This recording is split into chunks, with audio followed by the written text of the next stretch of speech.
This hearing of the Subcommittee on Economic Growth, Energy Policy, and Regulatory Affairs will come to order.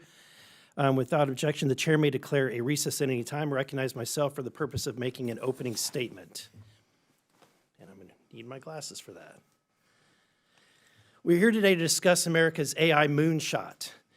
Artificial intelligence, or AI, is likely to become one of the most consequential technology transformations of the century.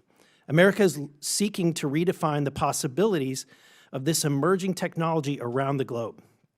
AI has the potential to transform countless economic sectors.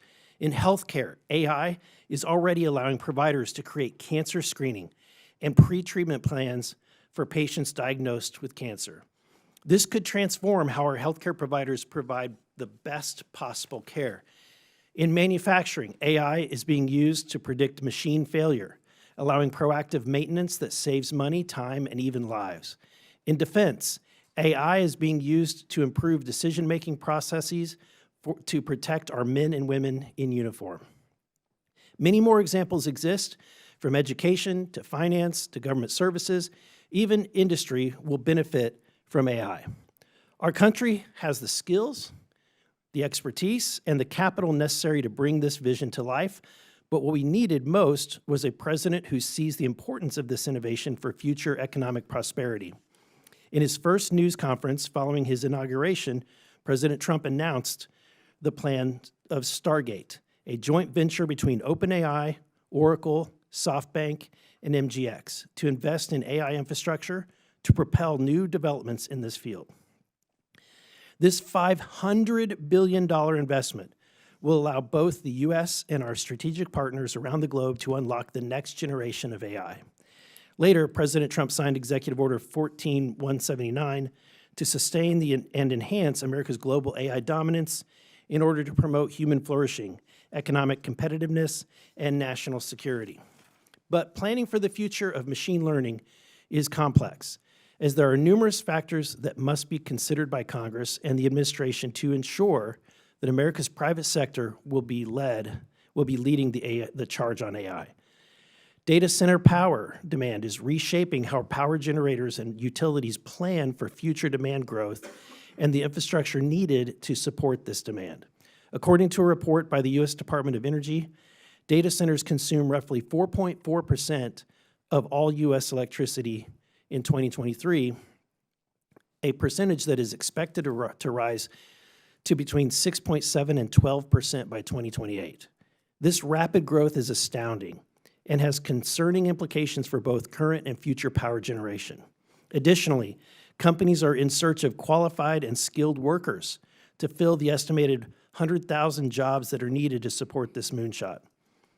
Northern Virginia, which is just across the river, is a crossroads for an estimated 70% of the world's internet traffic. A report published in December by the Joint Legislative Audit and Review Commission found that the data center industry is estimated to contribute 74,000 jobs, $5.5 billion in labor income, and $9.1 billion in GDP to Virginia's to their economy each year. President Trump has made his intentions very clear.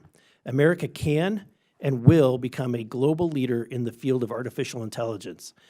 The nation that unlocks the future of generations of AI first will experience transformational economic value and unleash a new wave of human potential. I commend the Trump administration's bold ambition on this issue, and I look forward to hearing from our witnesses about how we in Congress can make this vision a reality. And with that, I yield to Ranking Member Frost for his opening statement.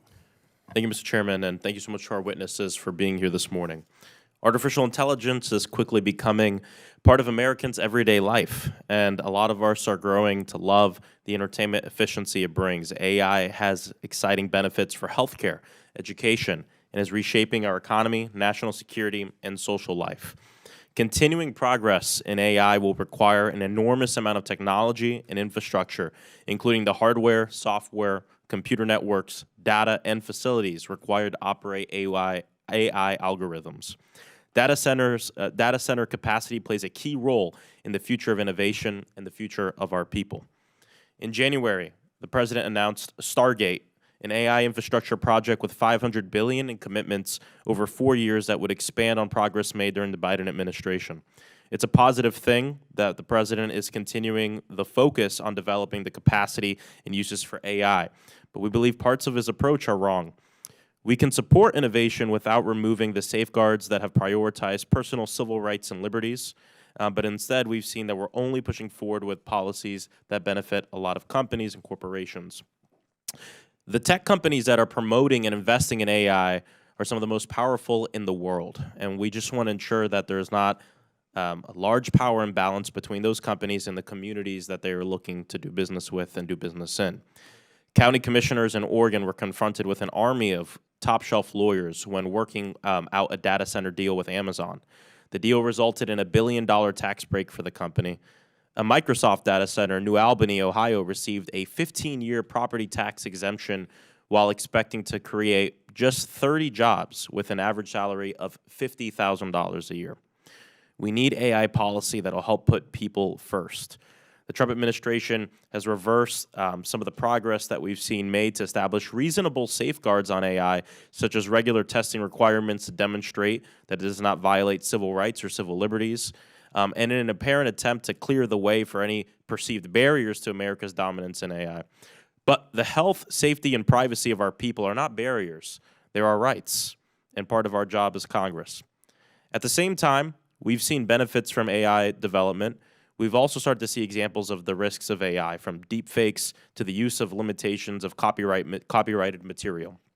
In just the past few weeks, we've seen AI used to replicate Studio Ghibli's style through the unauthorized training of AI on Miyazaki's copyrighted material. H&M announced that they are going to start using quote-unquote AI twins in place of real models. And more than 420 actors, directors, and other creatives sent an open letter urging the government to uphold copyright laws to protect the arts, which is important to me as an artist. The GAO found that poorly designed AI systems used in the healthcare field can harm patients through misdiagnosis or bias, leading to questions of accuracy, security, privacy, and liability. We should also be concerned about AI's use when it comes down to national security, including the possible use of deepfakes on the battlefield, AI control of nuclear weapons, or autonomous weapons authorized to make decisions about lethal force. Relevant to our work on this subcommittee is the promotion of reasonable AI safeguards to address environmental concerns. AI is powered by data centers that use an astonishing amount of electricity. The carbon footprint of data centers is already greater than the entire commercial airline industry, and their power usage will more than double over the next 5 years. A single data center's campus can consume a gigawatt of electricity, an amount of electricity that could power 2 Pittsburghs. This electricity demand can overwhelm a city's grid and raise utility bills. Data centers have massive diesel backup generators that are regularly test run, expelling black fumes of toxic smoke over entire neighborhoods and increasing output from nearby fossil fuel power plants. In the 4 years between 2019 and 2023, researchers from Caltech estimate AI data centers cost people tens of billions of dollars in healthcare costs and resulted in more than 1,000 premature deaths. Each data center also consumes millions of gallons of water every day for their cooling systems because humidity can be harmful to data centers' hardware, and they are often sited in states where water is already scarce. It's a matter of At the same time, it is a matter of national security that we maintain our global AI edge, and that edge has already led to innovations in fields like medicine, energy, and transit that are improving people's lives and the lives of Americans. Many will put this false dichotomy up that you have to choose an either-or approach. I reject that. But as we enthusiastically pursue AI innovation, Congress must look out for working families and pass and strengthen responsible safeguards. Thank you, and I yield back. Thank you. Without objection, Representative Fedorchak of North Dakota and Representative Subramaniam of Virginia are waived onto the subcommittee for the purpose of questioning the witnesses at today's hearing. I am pleased to welcome an expert panel of witnesses who each bring experience and expertise that will be valuable to today's discussion. I'd first like to welcome Neil Chilson, the head of AI policy at the Abundance Institute. Neil previously served as acting chief technologist at the Federal Trade Commission and brings a breadth of expertise in the field of artificial intelligence policy. Thank you, Neil. Welcome. Next, we have Josh Levy, the president of the Data Center Coalition, an association representing the owners and operators of the digital infrastructure used to support the modern economy, including cloud computing and artificial intelligence. Thank you. Welcome, Mr. Levy. Next, we have Mark Mills, the executive director of the National Center for Energy Analytics, a national energy think tank. Mark has a robust background in energy policy and experience as an experimental physicist and development engineer in microprocessors and fiber optics. Welcome, Mr. Mills. And lastly, we have Tyson Slocum, who is the Energy Program Director at Public Citizen. Tyson is also a faculty member at the University of Maryland Honors College, where he teaches energy and climate policy. Welcome, Mr. Slocum. I thank each of you for being here today, and I look forward to your testimony. Pursuant to Committee Rule 9G, the witnesses, we request that you please stand and raise your right hand. Do you solemnly swear to affirm that the testimony that you're about to give is the truth, the whole truth, and nothing but the truth, so help you God? Let the record show that the witnesses answered in the affirmative. Thank you. You may be seated. I appreciate you being here today, and I look forward to your testimony. Let me remind you that the witnesses, that we have read your written testimony, and it will appear in the record. Please limit your oral statements to 5 minutes. And as a reminder, please press the button on the microphone in front of you so that we can actually hear you. And after 4 minutes, the light will turn yellow, and then after 5 minutes, the light turns red, at which time your time is up. I now recognize Mr. Chilson for his 5-minute opening statement. Thank you, Chairman Burleson, Ranking Member Frost, and the distinguished members of the subcommittee. I'm Neil Chilson. I am the head of AI policy at the Abundance Institute. We're a nonprofit dedicated to fostering the cultural and policy conditions for innovative technologies, such as artificial intelligence, to thrive and drive widespread human prosperity. Imagine a future where AI tools routinely help doctors identify existing drugs to treat patients with rare, under-researched diseases, where cancer is identified earlier with a 99% accuracy, where administrative costs in healthcare drop by hundreds of billions of dollars annually, and where traffic accidents decline by up to 90%, saving nearly 40,000 American lives and $190 billion each year. This isn't a science fiction future. It's here. Research in my written statement details each of these situations. These credible transformations are already beginning. They're powered by AI technologies that research shows are enhancing worker productivity by up to 43% in certain tasks, improving team performance, leveling up low-skilled workers faster, and even boosting worker morale. AI is also transforming jobs and powering the creation of new products, services, and entire industries, creating a more dynamic, competitive economy. It's helping small businesses and entrepreneurs scale faster. And the jobs that it's creating include high-skilled jobs, or high-value jobs in the skilled trades. The race for AI dominance is underway, and America's economic future depends on winning it. And the stakes are high. Analysts project AI will drive a $19.9 trillion global economic impact through 2030. But realizing this potential requires Congress to build the right launch pad for our AI moonshot. Today, I want to focus on two critical regulatory environments that determine America's AI future. First, the software regulatory environment. America's leadership in AI has flourished under our light-touch, sector-specific approach. This open system has allowed tremendous innovation in software while still ensuring accountability through existing laws on consumer protection, civil rights, and safety. But a patchwork of state regulations threatens this environment.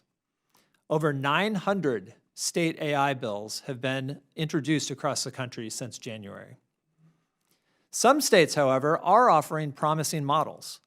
Utah's AI Act exemplifies a thoughtful approach. It extends traditional consumer protections to AI applications while creating a regulatory sandbox that encourages innovation. Their first agreement was with a company named ElizaChat, which is an AI mental wellness app for teenagers, demonstrating how to bring innovation to difficult challenges, but with appropriate safeguards. To strengthen our software regulatory environment, Congress should build on Utah's success by defending AI innovators from conflicting state regulations while creating federal regulatory sandboxes for cooperative experimentation.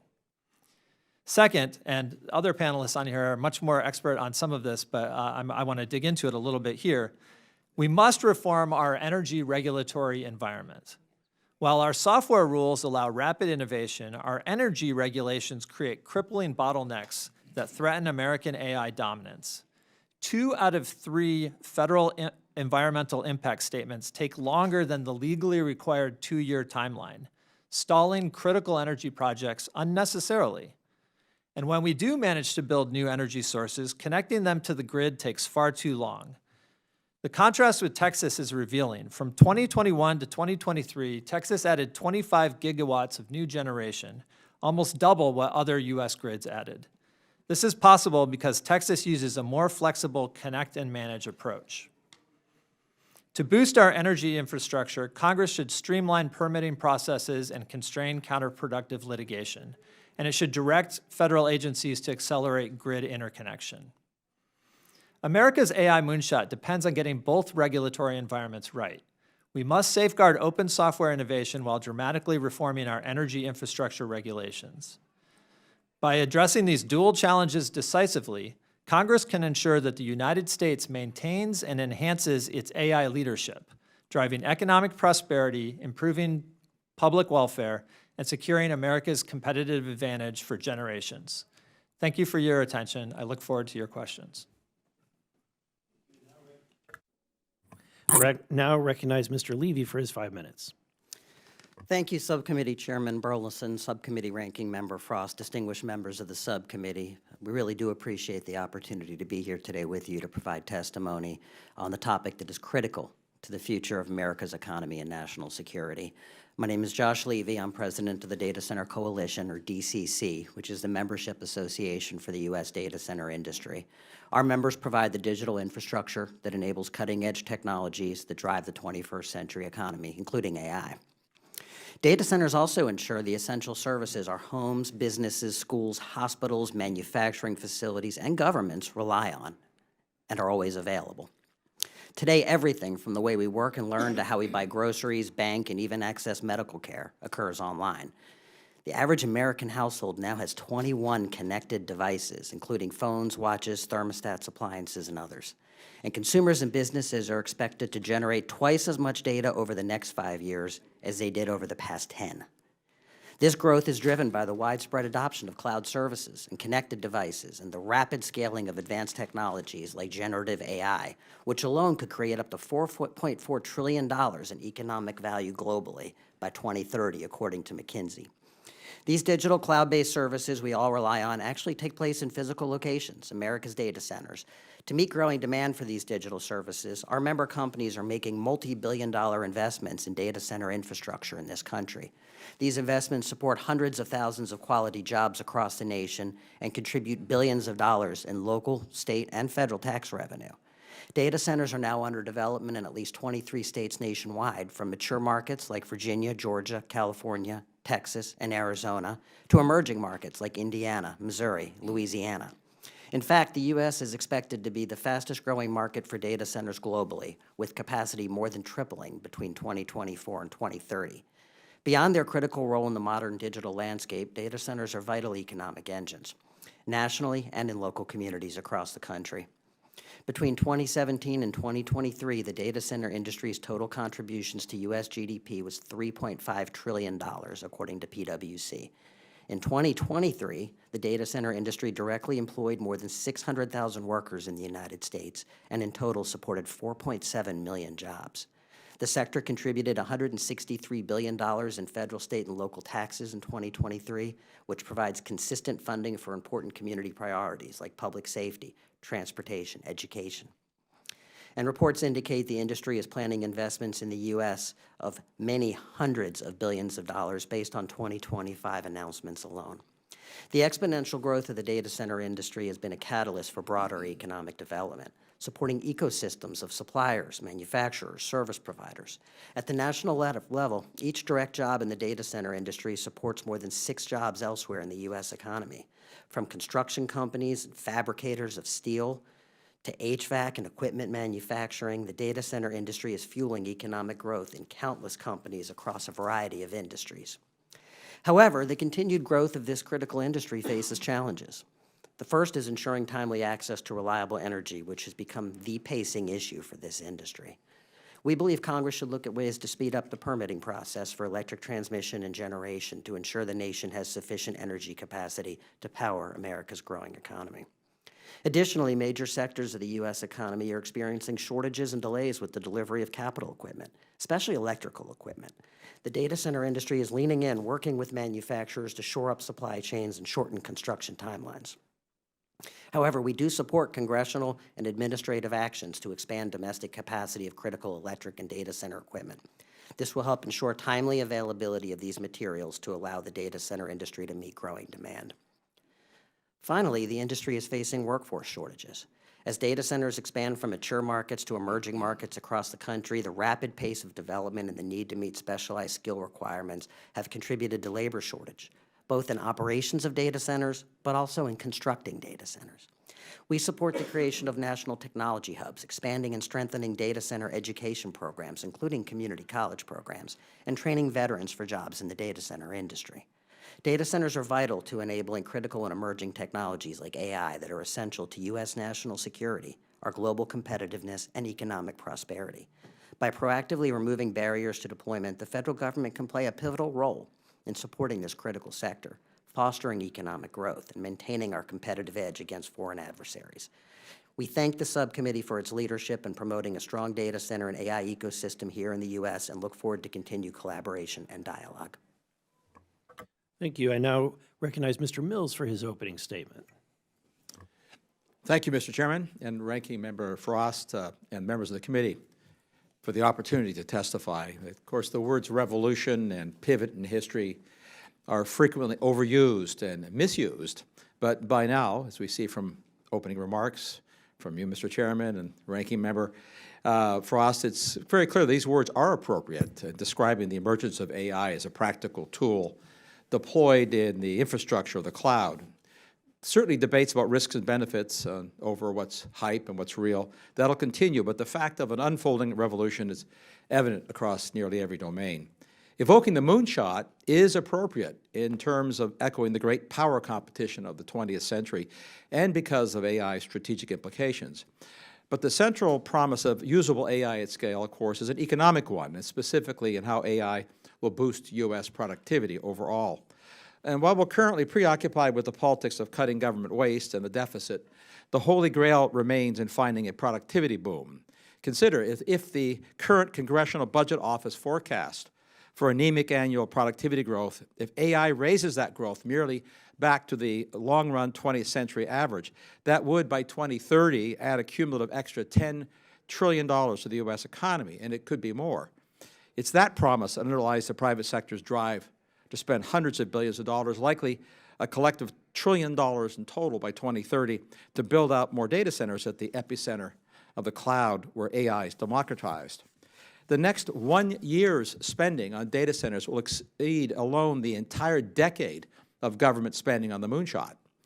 This unprecedented digital construction that's underway has led to the rediscovery of a basic truth. All software exists inside hardware that in turn uses energy, and a lot of it.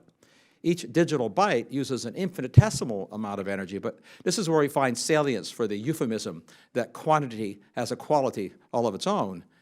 Again, in moonshot terms, the amount of energy used to launch a rocket is consumed every day by just one AI-infused data center. Or in monetary terms, $10 billion worth of data centers will consume some $10 to $20 billion of electricity. over a decade of operation. And for context, $10 billion worth of EVs will consume 1/10 as much electricity. Such realities invariably invoke a response that we should focus on, even mandate more energy efficiency. This is a rabbit hole subject, but suffice to say that efficiency is precisely why data center demands have risen. Consider if a smartphone today operated at the 1984 computer efficiency, that one phone would use more electricity than this entire Rayburn House building. Instead, efficiency gains have led to billions of phones and thousands of data centers.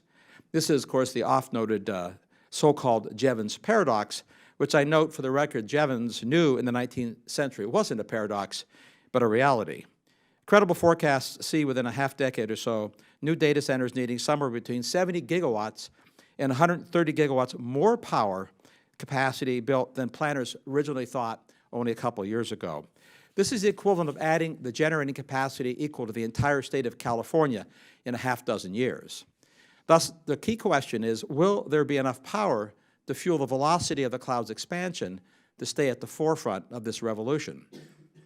Reality and arithmetic show that the needed power won't come from squeezing more out of existing assets, or even stopping coal plant retirements, or utility-scale wind and solar, nor from building new nuclear plants. All that will help, but it won't be enough and soon enough.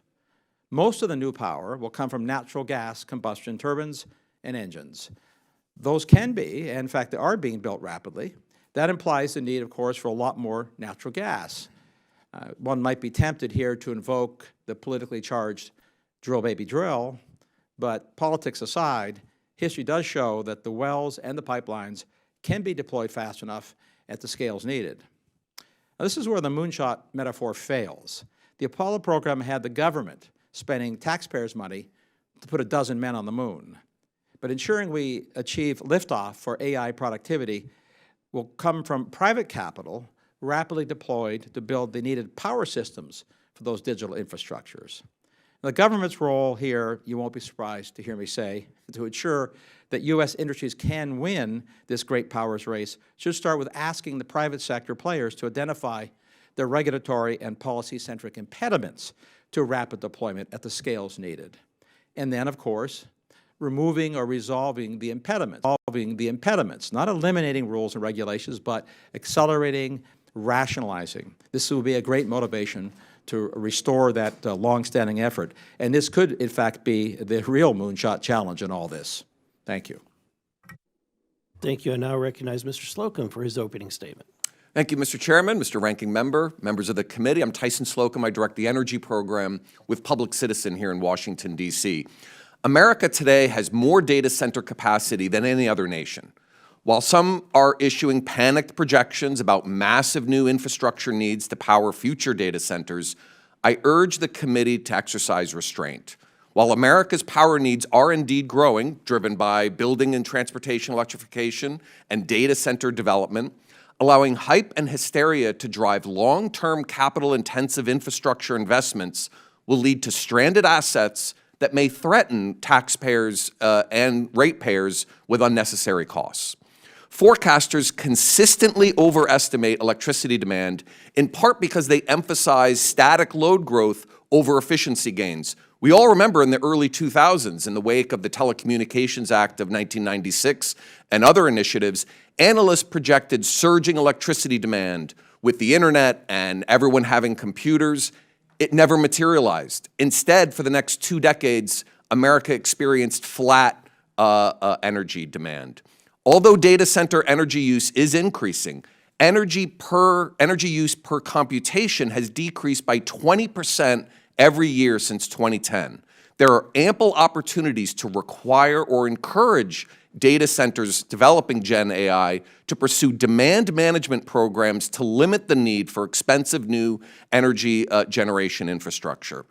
I'm concerned that President Trump's impending use of emergency powers to usurp state and local laws, forcing taxpayers and ratepayers to cover the costs of hastily implemented energy infrastructure, use of Federal Power Act Section 202C authority to force ratepayers to subsidize inefficient power plants, or taxpayers footing the bill for Defense Production Act giveaways to do the same, is unwarranted and requires congressional oversight. Federal energy regulators also appear to currently lack adequate authorities to ensure data center loads don't disrupt power markets. In my recent challenge to data center giant Blackstone's efforts to buy $1 billion gas plant right near Dulles Airport here in Virginia, I noted that Blackstone failed to disclose to FERC that it also controls most of the data center load in that region. Blackstone's lawyers then argued to FERC that FERC has no current authority to assess an applicant's control over data centers. And then last summer, FERC was caught off guard when 30% of Virginia's data centers suddenly went offline with a resulting surge in electricity nearly causing a blackout. It's clear that regulators need additional authorities, and this is where congressional oversight could help. I'm concerned that President Trump's prioritization of exporting American natural gas to Berlin and Beijing disadvantages domestic needs for the fuel. America is already the world's largest LNG exporter, but Trump seeks to authorize additional exports that will result in America exporting up to 40% of our domestically produced gas. LNG exports are already exposing American families to higher energy burdens as gas prices at Henry Hub have doubled since November 2024. The Department of Energy warned of a triple cost increase to consumers from increasing LNG exports, including a 30% increase in domestic gas prices. We've heard from some of the witnesses that natural gas needs to play a role to power data centers. We can't be increasing LNG exports at the same time that we need additional domestic natural gas. In addition, President Trump's chaotic use of tariffs is not only inviting an economic recession, his haphazard trade policies are hindering access to supply chains needed to build out AI infrastructure. The Federal Reserve Bank of Dallas did a very important quarterly survey on March 26, where most of the 200 oil and gas executives surveyed expressed deep concern about the negative impacts to supply chains from the president's expanded use of tariffs. We need smarter trade policy that targets tariffs coupled with domestic investment. We've already heard from members of the panel that there are some bottlenecks in supply chains. The tariffs are complicating those supply chain bottlenecks. I appreciate your time and look forward to your questions. Thank you. Thank you, Mr. Slocum. I now recognize myself for 5 minutes. Mr. Chilson, America has what some have described as a golden opportunity to lead in the next generation of AI, but many barriers still exist, as has been mentioned. What is really holding us back from reaching our full potential, such as securing investment in private capital? So there are many challenges for this moonshot, and I want to endorse Mr. Mills' idea that it's private industry that's going to drive this ahead, and it's Congress's job to build the right launch pad for this moonshot.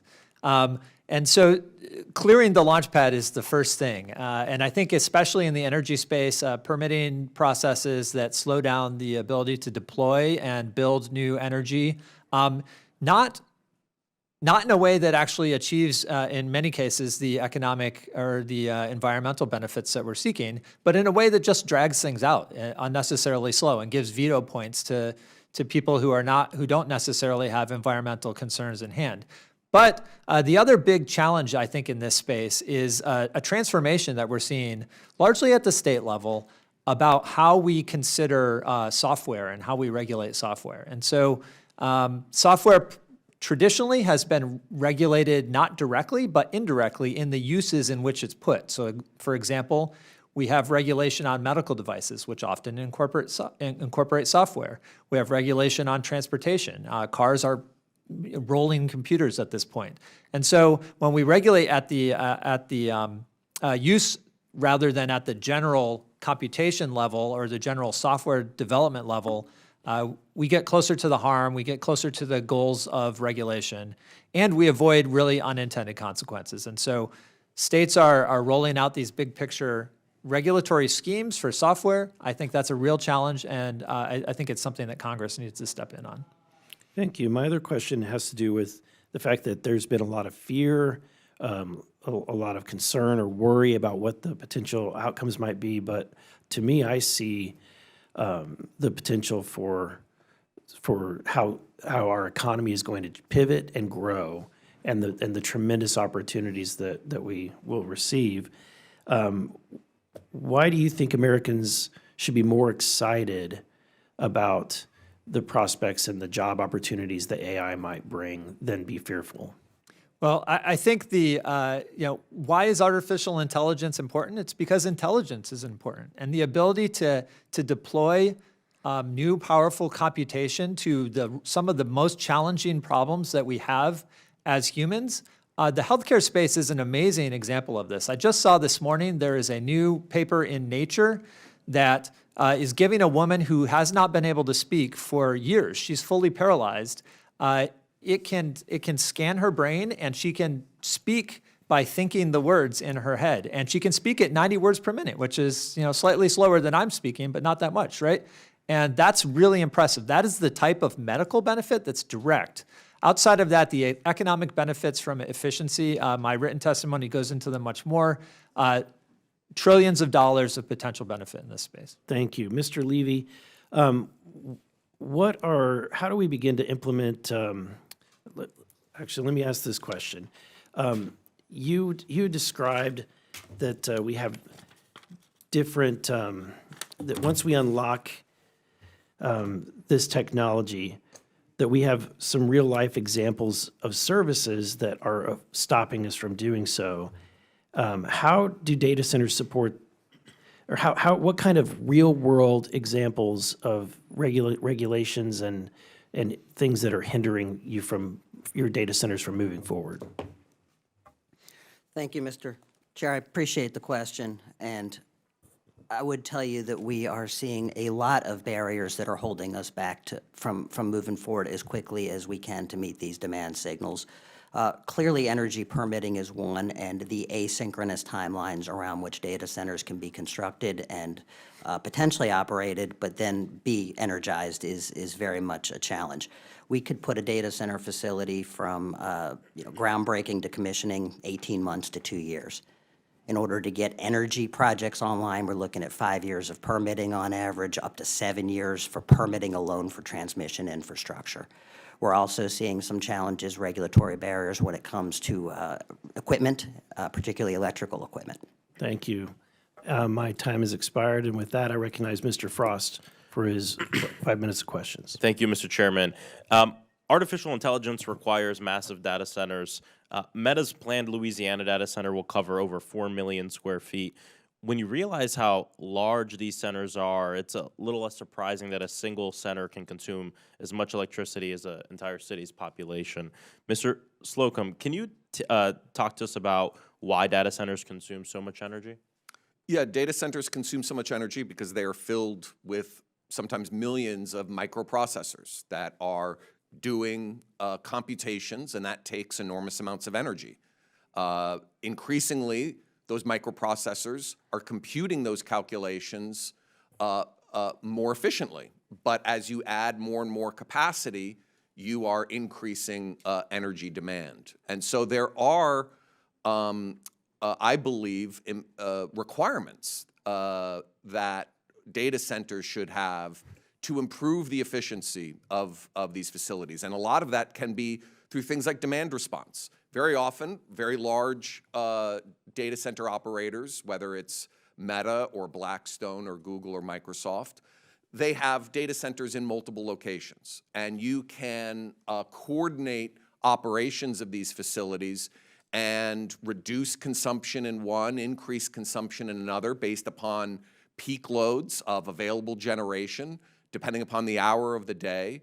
There are all sorts of smart ways to use large energy loads. The concept of demand response has been around for more than a generation.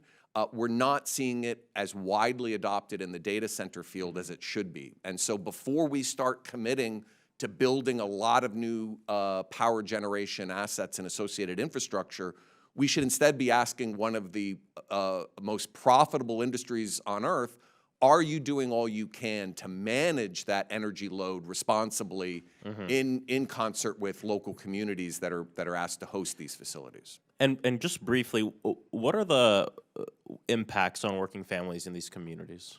They can be significant. First, as you mentioned in your opening statement, sometimes these facilities are not significant job creators. They are often negotiate deals with disadvantaged local governments that are out-lawyered and outgunned to give away lots of tax breaks that compromise local districts' ability to fund basic government operations like infrastructure and schools and so forth.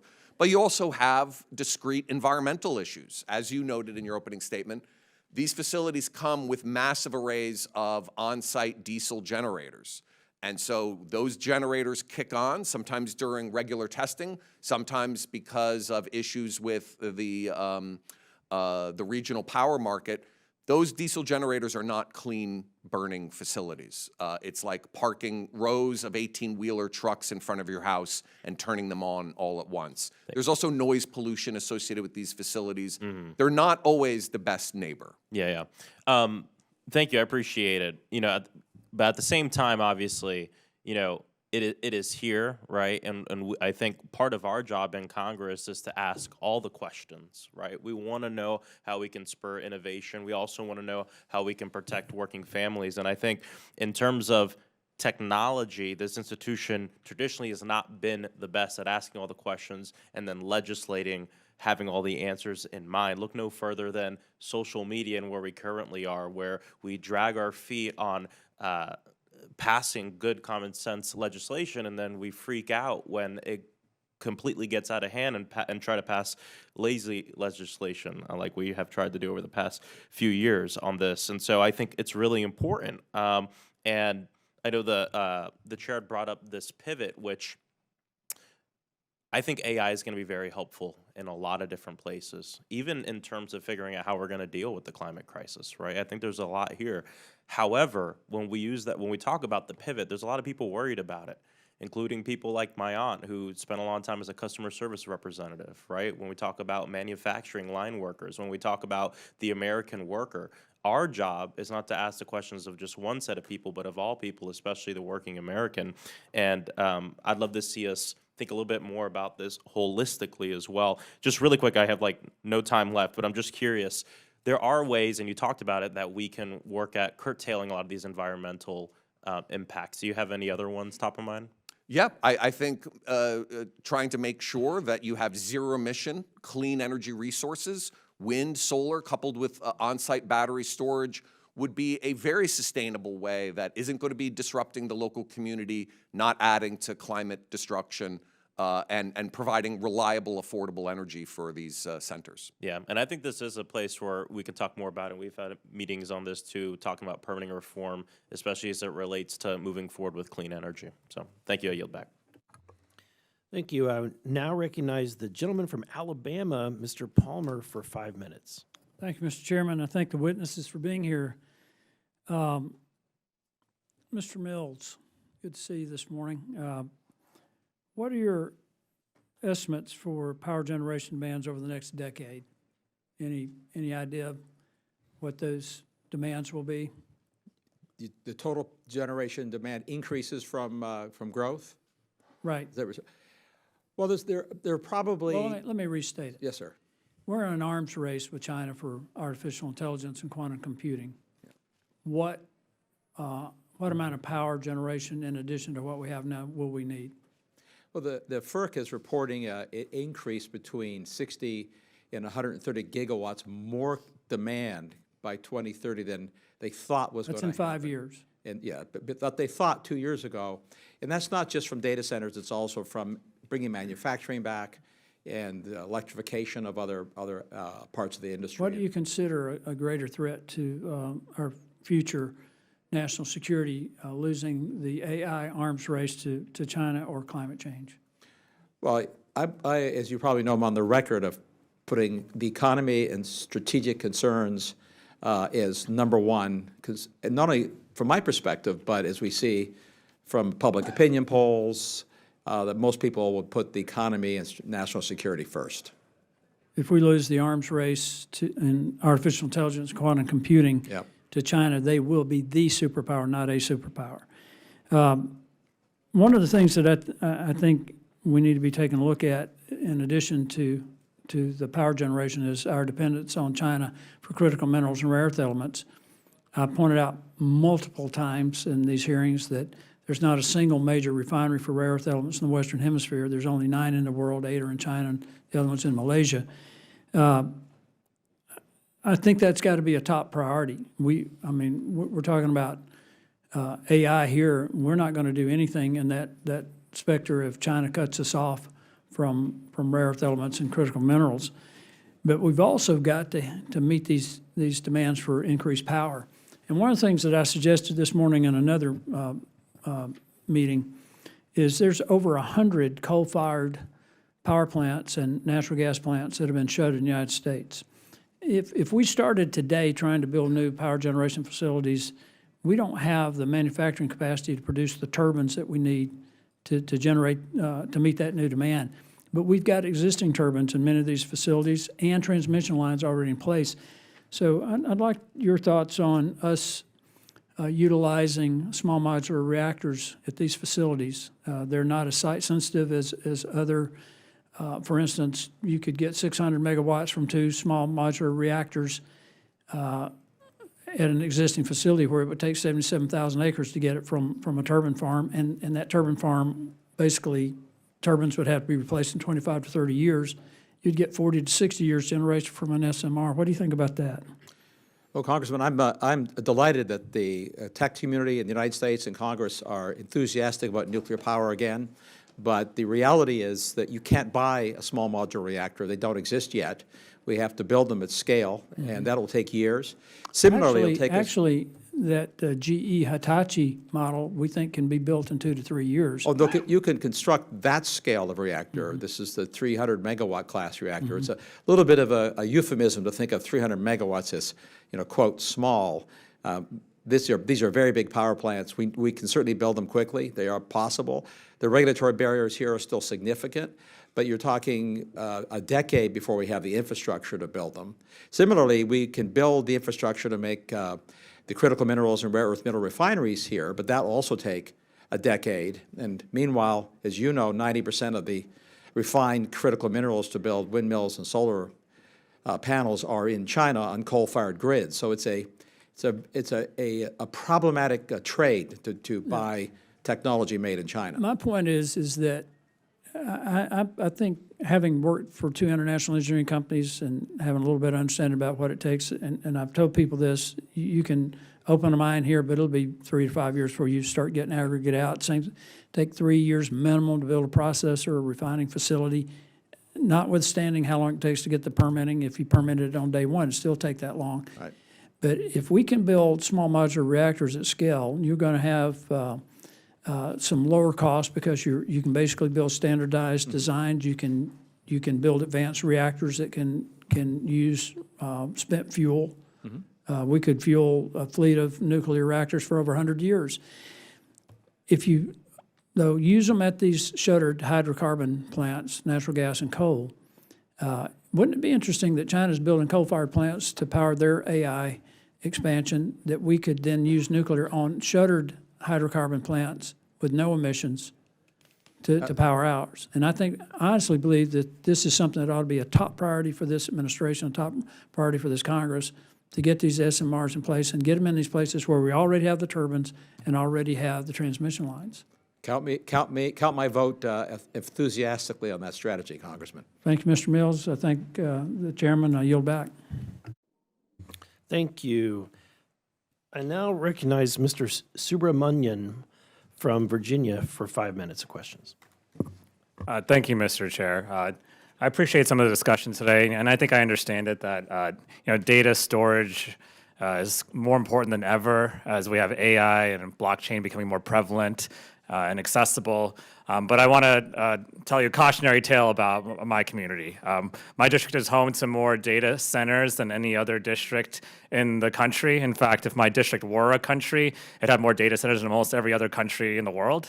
And if you look at this, 10 data centers usually use more power than all of DC. And we have more than 200. And with another 100 planned. And many years ago, when these data centers were approved, they seemed like a great idea at the time. Talk about lower property taxes and revenue for the counties. But our community is paying the price now, and we're a cautionary tale for the rest of the country.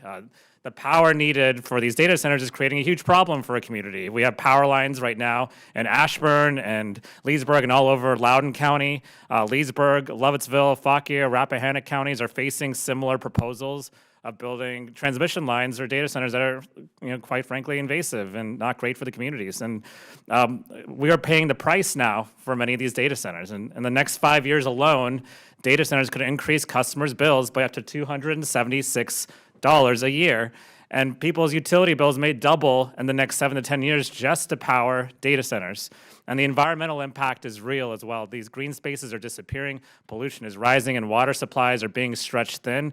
It's making reaching our clean energy goals in Virginia nearly impossible. We set those in place. And even historic places like Manassas Battlefield are under threat as well. And it's also a security risk. Putting all the nation's data centers in one place is a huge problem. You just look at the Ukraine war, right? When Russia failed to hack Ukraine's telecom networks, what did they target? They targeted the data centers. And so Northern Virginia is becoming more of a target than Washington, D.C. itself. And that's why we have a lot of people in our community standing up and fighting back. The Digital Gateway in Prince William County, for instance, was blocked from moving forward by passionate citizens standing up for the health of their communities, and equally passionate citizens are fighting proposals in Fauquier counties, Rappahannock counties, and other parts of Loudoun. And there was one local high school student that started a petition about a power line going through Ashburn. She said, our county is meant to be a place where families can thrive, where kids can be happy and healthy, and where our communities can grow, not an industrial zone filled with data centers and high voltage power lines. So what I'm asking today is let's be smart about how we're deploying data storage as AI and blockchain becomes the norm. And I'm calling for a national strategic plan on how we deploy more data storage that takes into account the impact on communities. It needs to be thoughtful. We need to be thoughtful about how we handle the unintended consequences on communities, like how it will affect costs and people's utility bills, how will it impact our environment, and how do we ensure that the security of these data centers is sufficient. We need to be thoughtful about data centers and data storage and their long-term impacts. And one can support an innovation, but it doesn't have to come at the cost of our community. So I yield back. Thank you, Mr. Chair. Would you yield to me, Mr. Subramanian? Yes. I'm just curious, Mr. Slocum, on what he was just talking about in terms of the rising costs for families at home. Are there any solutions that folks have been talking about in terms of this? Absolutely. And in my written testimony, I cite to some excellent research by the Harvard Law Electricity Policy Institute, which documents all of these problematic deals between electric utilities and the data centers, where the utilities and the data centers sort of have a shared objective here in terms of the utilities want to build more rate base that they can charge to consumers, and the data centers want to get access to the utilities infrastructure that's paid for by ratepayers and not the shareholders of the big tech companies. And so when you're asking working families to pay higher electric rates so that more infrastructure can be built to serve billionaire-controlled tech companies, that's a problem, and that's an equity issue. In my written testimony, I acknowledge that AI plays a central role in our economy for a number of different important deployments. But the reality is that the infrastructure has to be done in concert with ratepayers and with local residents. And right now we're seeing big tech companies with their expensive lawyers strong-arming communities. And it's not just in liberal democratic areas, it's in red states, it's in conservative areas. And so what we need to see is a balance. And I'm always concerned when in Washington, D.C., everyone says we need permitting reform, right? What permitting reform means is trampling over the rights, the constitutional rights of our communities. We have to have a balance that respects the Constitution and respects communities' ability to live the way that they want to, and not have big tech data centers dominate the discussion.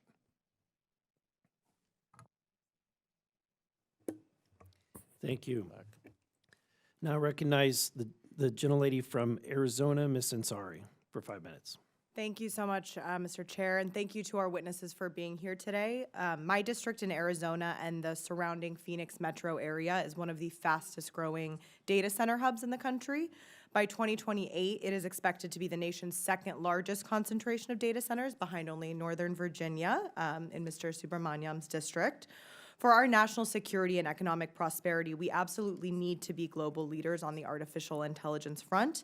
To do that, we will need to keep building more data centers and the infrastructure to support them. But we also need to do that in a way that's smart, ensuring lasting resiliency in these systems and our energy and water future. Arizona Public Service, which is the largest power provider in my state, has projected that data centers will account for 55% of its power needs by 2031.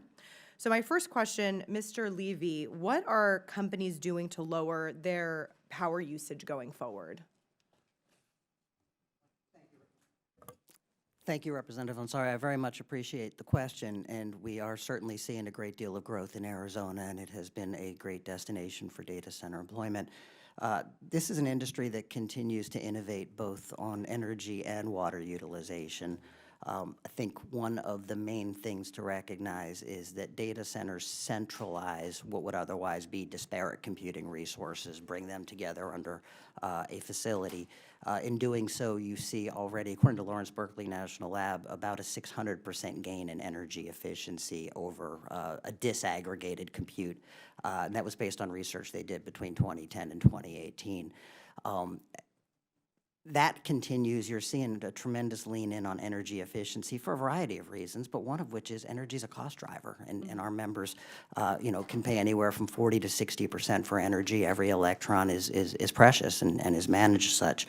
At the same time, one of the primary functions of a data center is to remove heat from servers that generate heat and ensure that those servers can continue to perform. When I went into my first data center facility in 2001, I had to wear a windbreaker because it was a cool environment and notably so. Going into a data center now, you'll find, some ambient temperatures in the 80s, maybe even higher, because the hardware has been able to withstand, based on innovations and design, increasingly high temperatures. I do want to just indicate there is a fundamental trade-off right now in cooling technology between energy efficiency and water efficiency.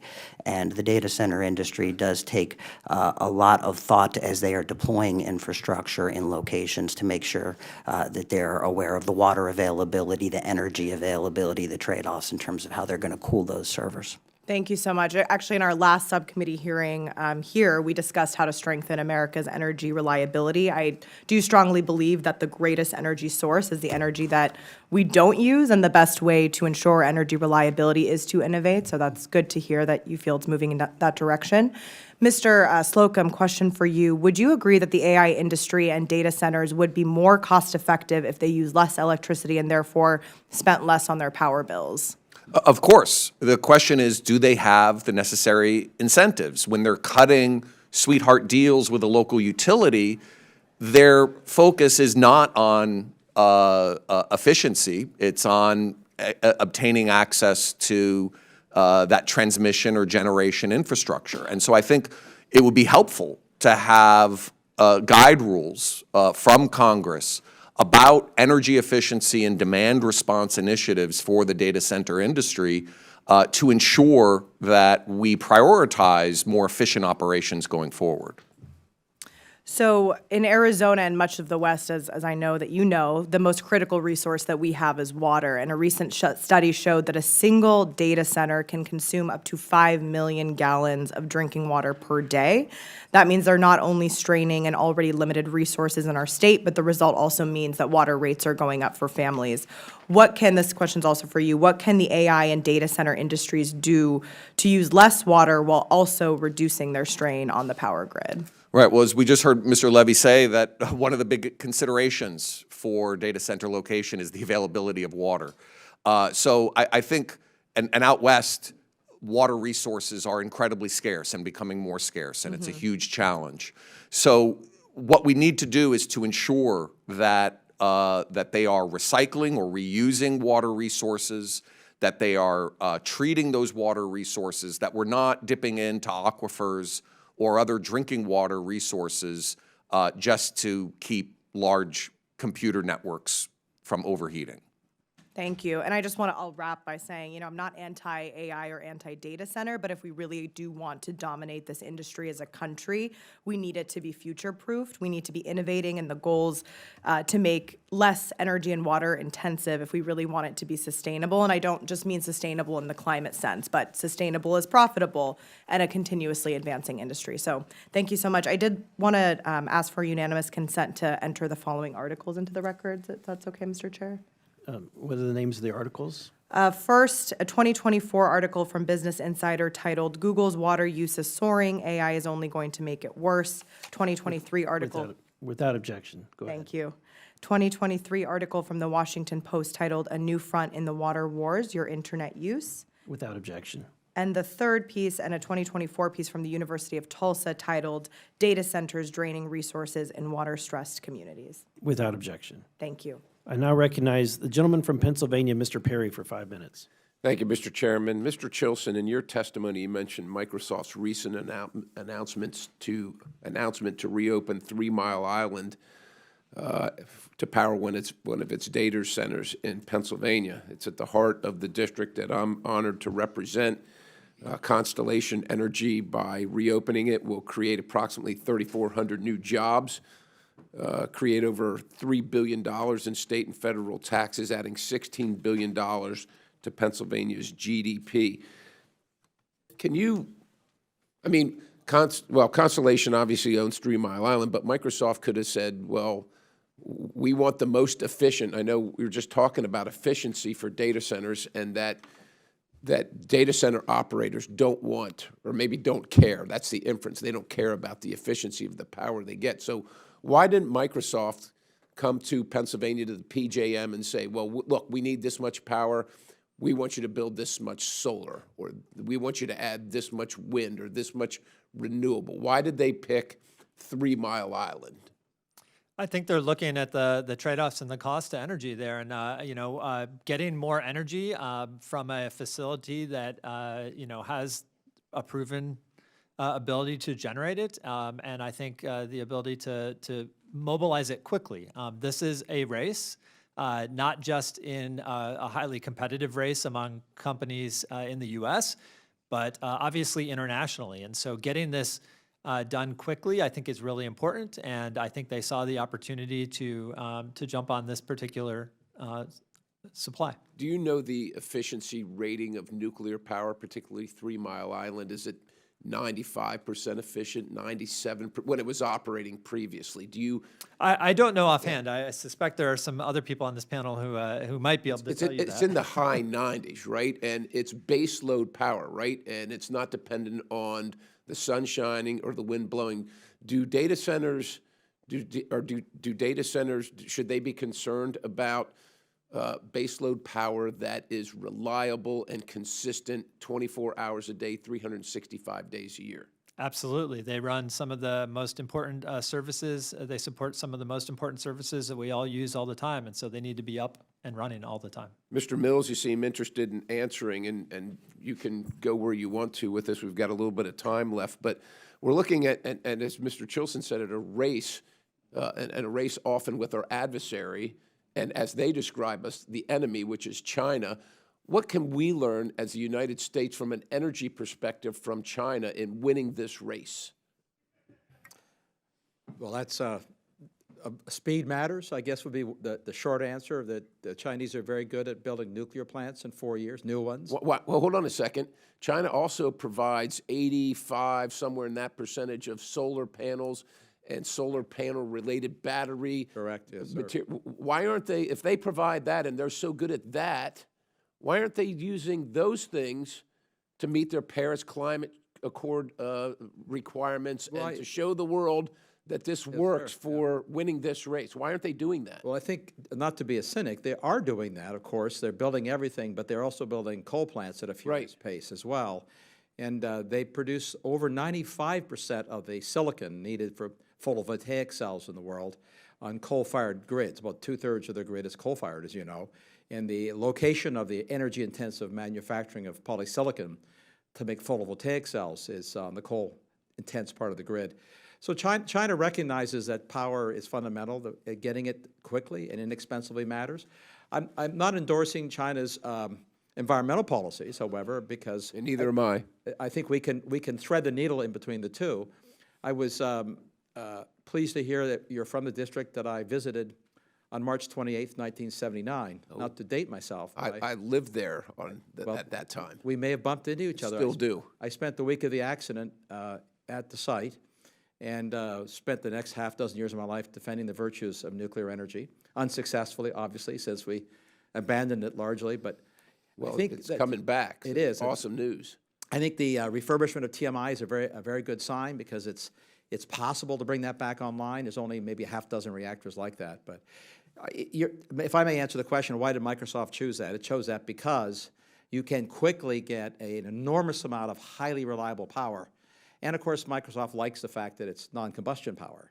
Highly reliable, highly efficient, highly affordable, right? Yes, sir, on all the above. But they didn't ask for, you can put up a lot of solar panels quickly too, right? Yeah, I think you're going to be fair, I think you're going to see both. So if you look at what's going on in Louisiana with the large new Meta facility, it's 3 gigawatts, like three or four 3 Mile Islands worth of power requirements. And they're going to build windmills, solar arrays, and almost 3 gigawatts Would they of be gas. doing that without federal and state subsidies for the non-traditional power sources? I am skeptical that they would, but I think Me too. I think, given the amount of money these companies have, I share Mr. Slocum's view that these are very deep-pocketed organizations. I think they would still, this is my suspicion, I'm all for getting rid of all the subsidies. I'm on record frequently before Congress on this.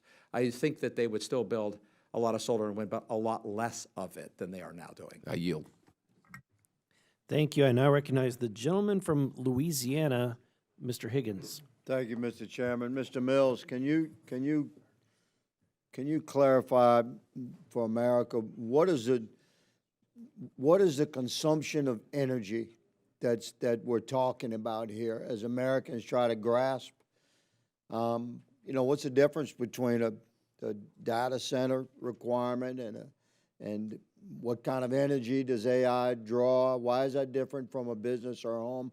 Will you explain what we're talking about regarding the needs for the consumption of energy from our, clearly it has to come from our existing grid, or the grid that we envision modernizing in the near future if we're to participate in this global competition to lead the emergence of AI and data technology. So could you clarify for America about how much energy is required for this?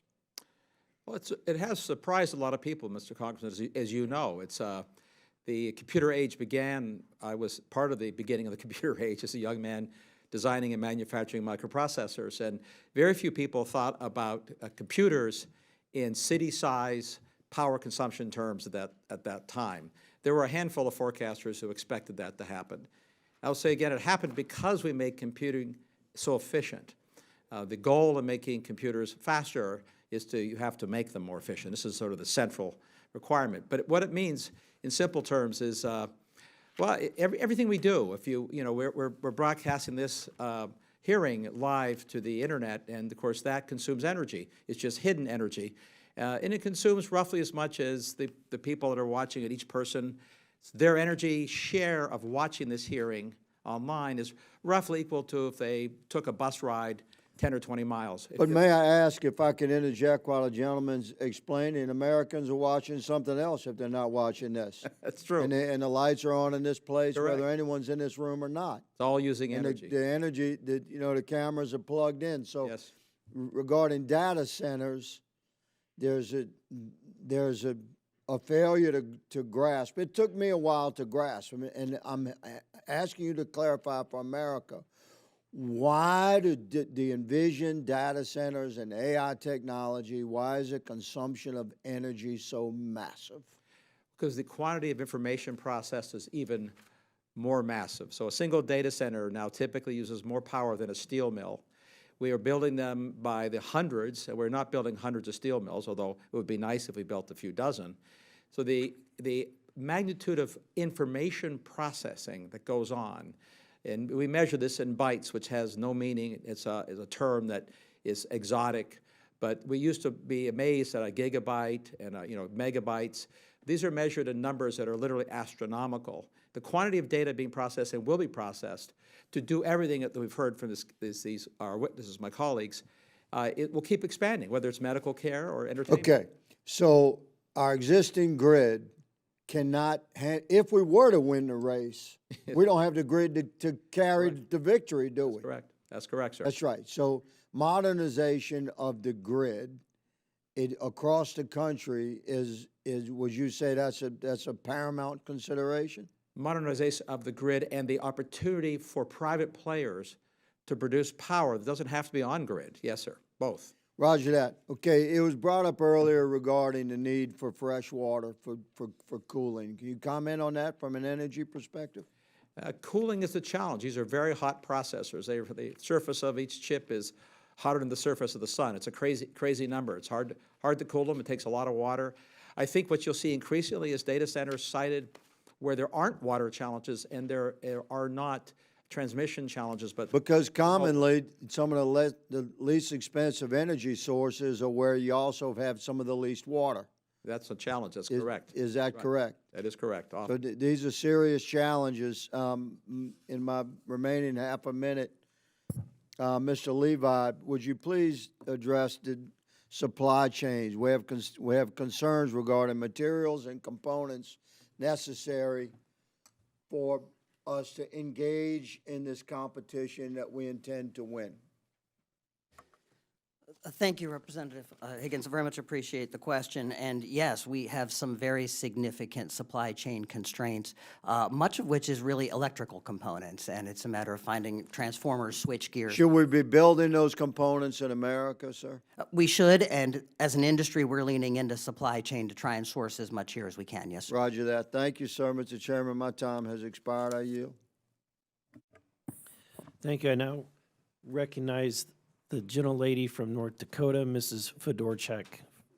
Thank you, Mr. Chairman, and thank you for the opportunity to sit in on your committee today. I'm a member from North Dakota, a new member, and I am on the Energy and Commerce Committee, but am very interested in this issue, particularly the powering of America's AI industry.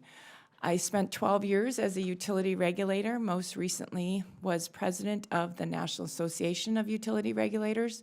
So I'm very familiar with a lot of the issues regarding our energy markets, the signals we're sending to our energy markets, the massive increase in demand that we're talking about here.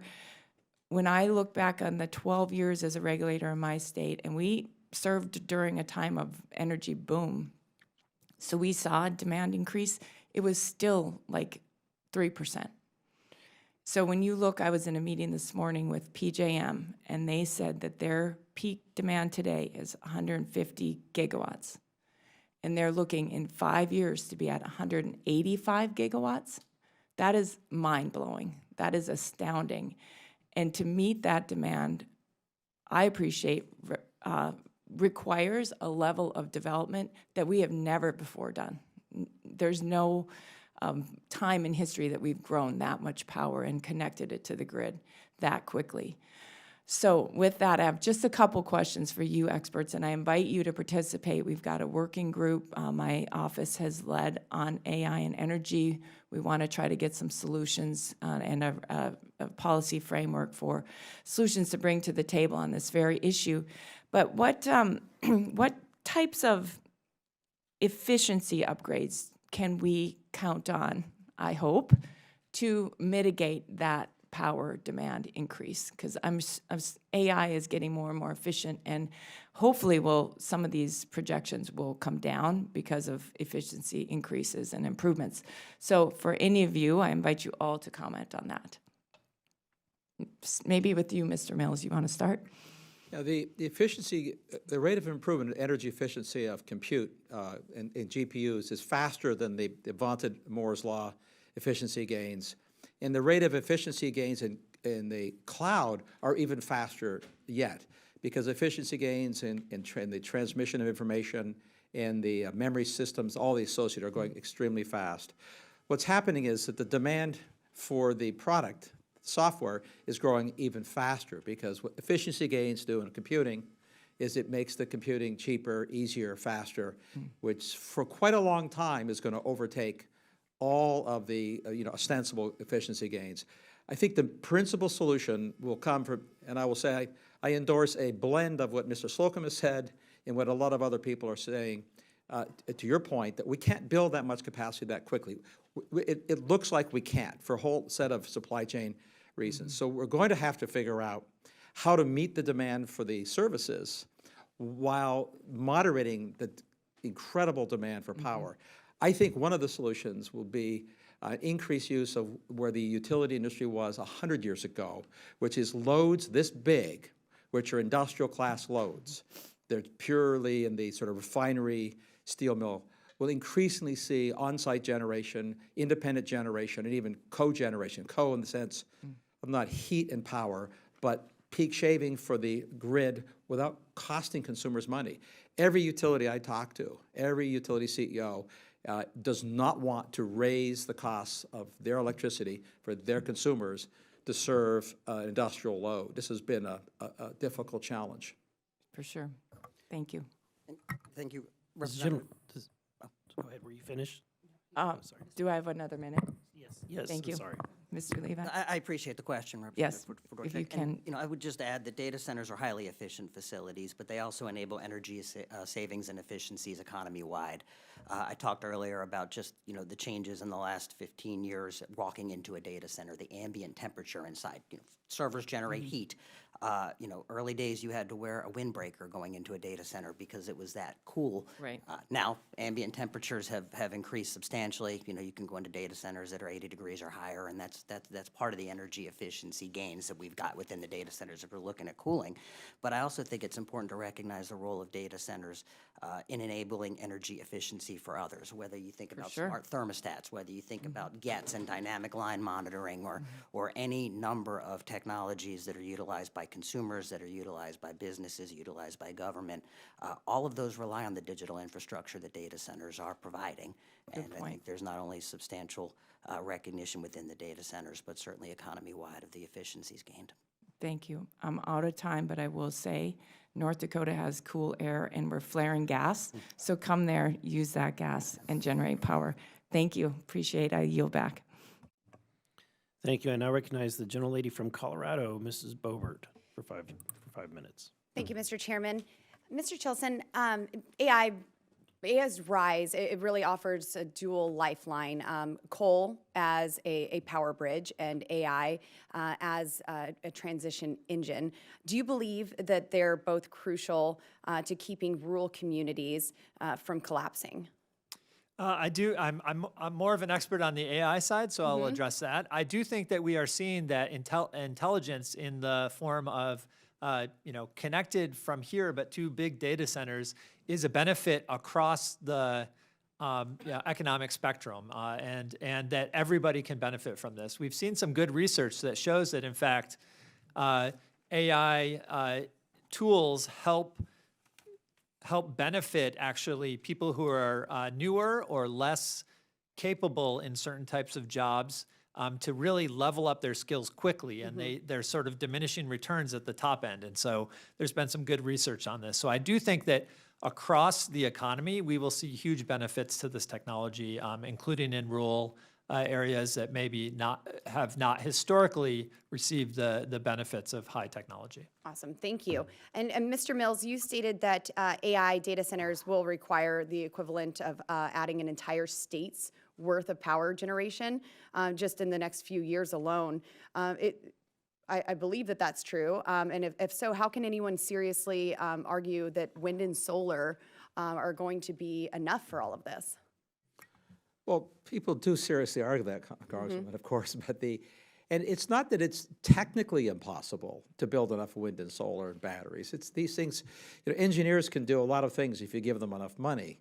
The issues are really how much We've money. given them a lot already. I haven't seen That's true. Yes, I haven't seen it produce anything. It's really a velocity question and location question. I think what you'll find, and we're already seeing this, you're seeing some plans for blended, like as I mentioned, Louisiana, where you're blending solar and gas turbines. And what you'll find is you can reduce the number of gas turbines have and the amount of gas you're consuming by using enough of them, plus wind and solar. And that's going to keep happening because the absolute quantity demand is so great that I think the industry is going to chase everything they possibly can.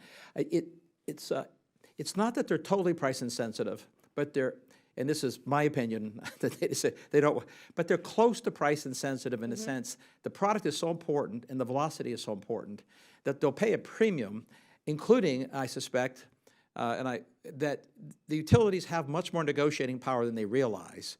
And some of the utilities, I think, recognize that they can negotiate construction arrangements and business arrangements that don't impact consumers, increase rates. Right, and I would think that we see such a blended form of energy right now because there were so many subsidies. And without the subsidies, it may not be as much of a blend. And we're all fine with all of the above energy, but when we're shutting down coal plants in rural communities like in Colorado and putting that energy aside and then saying we're going to replace it with 6,000 square acres of solar panels, but we don't have the transmission lines and we don't have the funding for that yet. And when this is so crucial with AI's rise, I think it's imperative that we have that reliable source and stop demonizing fossil fuels. We have some coal plants that are being converted into LNG facilities, and then I would love to see SMRs come to the surface too, have these small modular reactors in places. And do you believe that the energy policies that we've seen have actually kind of slowed down the progress potentially in AI's development?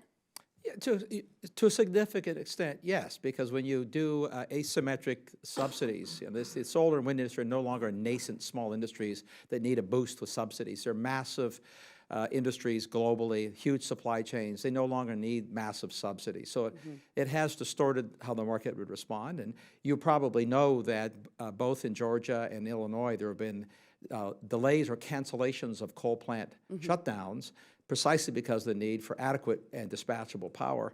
I hope that that spreads to other states and we slow down as well. And in fact, I'll make a prediction. It will make some of my green friends' heads explode, to use that expression, but I do think you're going to see a coal plant built to fund data centers. That's happening in Asia. Yes. And in Vietnam and in... China's building some 200 coal-fired energy plants Exactly. and selling us solar panels, yes. But to your point, we have coal plants in Colorado that are reduced down from 3 stacks to 1. And if in 5 seconds, could you just explain simply how much energy we need to supply this? What does that look like to the average person? And I'll yield. This a single refrigerator-sized computer rack in a data center, and there are thousands of racks. A single one uses more electricity than 50 Teslas or any other electric car.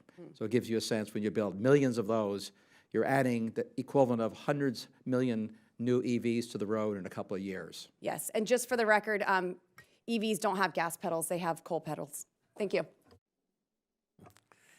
Thank you. And with that, I now yield to Ranking Member Frost for closing remarks. Thank you, Mr. Chairman. Thank you so much to the witnesses for being here today. There's no doubt we can credit AI for exciting advancements, including in the field of healthcare, education, and much more. Congress's job must be to support those advancements, but also couple them with responsible safeguard policies. Being on Science and Technology Committee, I know the importance of maintaining a competitive technological edge against our adversaries in AI and other technologies like quantum computing, chip manufacturing, and space exploration. At the same time, we can't let our fear of our foreign adversaries turn into a scorched earth AI policy that can do real harm to the health and pocketbook and autonomy of people here at home. And we heard a little bit about that from a few of the members here today. Not anti-AI, anti-innovation, but the balance is so important, especially as we look decades into the future. And I agree, it's exciting, work on legislation that helps create the innovation sandbox that was brought up, but we have to ensure that the communities don't get buried in the sand. And that's part of our job as legislators. So I appreciate everyone being here today, and I yield to the ranking member. Thank you, everyone, for coming today. As we've heard, AI has a promising future for transforming the ways that various sectors of our economy operate. But for this future to be realized, there are very real challenges that Congress and the administration should consider. Workforce challenges highlight the need for improved training and education in the fields that are necessary to support this transition. I can think not too far. I was graduating college during the dot-com boom. And when people thought of programmers, they thought of people that use punch cards and machine learning language. It completely changed the industry and ushered in an entire new generation of software engineers like myself. The processes for increasing energy infrastructure required for the operation of power-intensive AI uses are greatly in need of reform, particularly as it relates to permitting and regulatory barriers. A recent report by the Competitive Enterprise Institute titled Powering Intelligence, Meeting AI's Energy Needs in a Changing Electricity Landscape highlighted many of these reforms, and I'm asking unanimous consent to enter this into the record. Without objection, so ordered. Finally, any consideration of regulation of the development and use of AI must account for the needs of innovation and competitive markets. One can only imagine the unlimited number of potential business ideas and ventures that might spring forward from very nuanced or niche or sometimes very impactful large-scale companies from this transformation. AI is creating more efficiency by greatly reducing the time needed to complete tasks that would take far longer to complete without this important tool. And while we are in a global race for leadership in this rapidly evolving field, American innovation has a very proven track record of leading the way when it comes to being innovative. And the Trump administration recognizes this incredible potential and the prosperity that it will create both within our borders and in the economies around the world. Achieving this moonshot will require action by both Congress and the administration to create an environment in which the tech innovators and the sectors supporting this industry can grow. I hope this conversation today has highlighted some of the many ways that Congress and the administration can take action to ensure that America can and will lead the world in AI for many generations to come. And with that, without objection, all members have 5 legislative days within which to submit materials and to submit additional written questions for the witnesses, which will be forwarded to the witnesses for their responses. If there are no further business, without objection, the subcommittee stands adjourned.